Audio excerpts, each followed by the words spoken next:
अस्सलामु अलैकुम प्यारे भाइयों और किसान दोस्तों, जाफिर एग्रो चैनल पर आपका दिल से खैर मकदम है।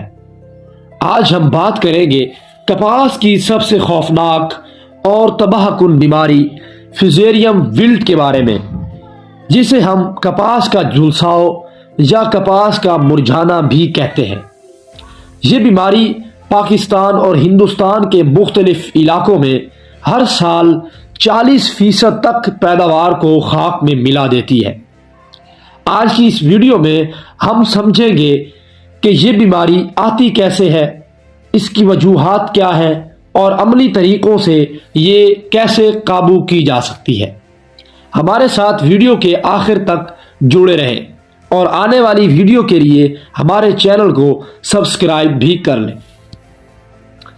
तो नाज़रीन, सबसे पहले हम इसकी वजूहात के बारे में बात करते हैं।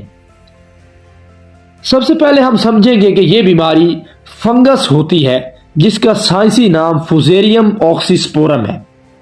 यह फंगस मिट्टी में 20 साल तक जिंदा रह सकता है और जब भी मुवाफिक हालात मिलते हैं, जैसा कि आजकल का मौसम है, जून और जुलाई में बारिशें होती हैं और बारिशों का मौसम इसके लिए बिल्कुल ही मुफीद मौसम है और ये बीमारी मुवाफिक हालात मिलते ही कपास की जड़ों पर हमला कर देती है।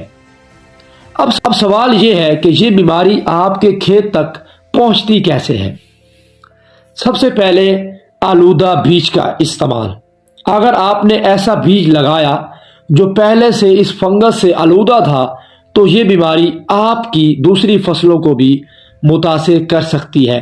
और आगे आ जाते हैं आलूदा पानी पर। आलूदा पानी यानी नहरी पानी या बारिश के पानी के जरिए ये बीमारी आपकी फसल तक पहुंच सकती है।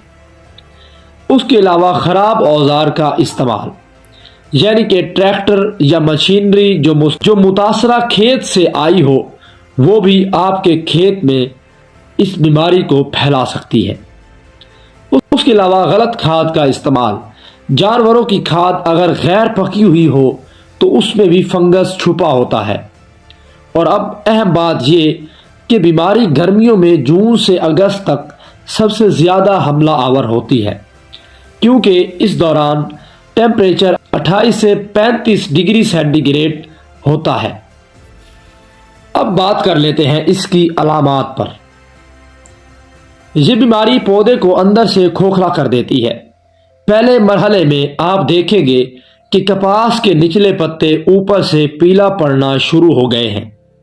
फिर आहिस्ता आहिस्ता पूरा पौधा एक तरफ से मुरझाना शुरू कर देता है, जैसे किसी ने आधे पौधे को जड़ से पानी देना ही बंद कर दिया हो। तीसरा मरहला सबसे खतरनाक है। जब आप पौधे का तन्ना काट कर देखेंगे तो अंदर से गहरे भूरे या सियाह धब्बे नजर आएंगे। आखिरी मरहले में जड़ें गलकर काली हो जाती हैं। अब आ जाते हैं हम सबसे अहम और आखिरी मरहले पर कि हमने इस बीमारी पर काबू कैसे पाना है।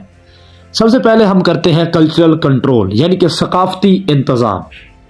कपास काश्त करने के बाद अगले 3 साल तक इस खेत में गंदम, सरसों या मकई काश्त करें। हर फसल से पहले मिट्टी का पीएच टेस्ट करवाएं। अगर पीएच 6.5 से कम हो तो 500 किलोग्राम फी एकड़ चूना डालें। पौधों का फासला। कपास की कतारों में 1.5 फीट का फासला रखें ताकि हवा और धूप का गुजर आसानी से हो। अब आखिर में आता है पानी का इंतज़ाम। अगर पानी खड़ा हो जाए तो फौरी निकास करें। पानी को फसल से निकाल दें। पानी को फसल में खड़ा ना होने दें।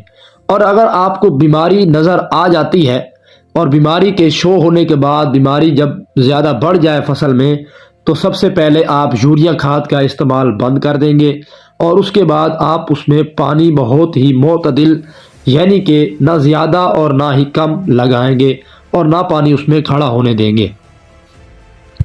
उसके बाद आ जाता है हमारा केमिकल कंट्रोल। केमिकल कंट्रोल में हम सबसे पहले सीड ट्रीटमेंट करते हैं, यानी कि हम बीज की ड्रेसिंग करते हैं।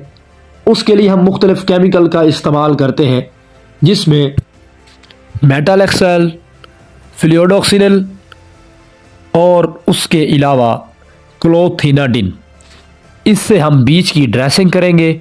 लेकिन अगर बीमारी खड़ी फसल में आ चुकी है तो उसके लिए अलहदा से हम केमिकल कंट्रोल करेंगे, यानी कि उसमें हम यूरिया खाद का इस्तेमाल बंद कर देंगे और उसमें कॉपर ऑक्सीक्लोराइड का इस्तेमाल करेंगे। 1 किलोग्राम पर एकड़ अगर वो पाउडर फॉर्म में हो, यानी कि पाउडर की शक्ल में होगी, तो हम 1 किलो पर एकड़ उसको फ्लड करेंगे, ठीक है। और अगर वो लिक्विड फॉर्म में होगी तो फिर हम उसको 900 मिलीलीटर पर एकड़ फ्लड करेंगे। आज की वीडियो यहीं तक थी। उम्मीद है आपको समझ आ चुकी होगी और आप इसके मुताबिक ही अमल करेंगे। आप अगली वीडियो तक हमें इजाज़त दीजिए। शुक्रिया। अल्लाह हाफ़िज़।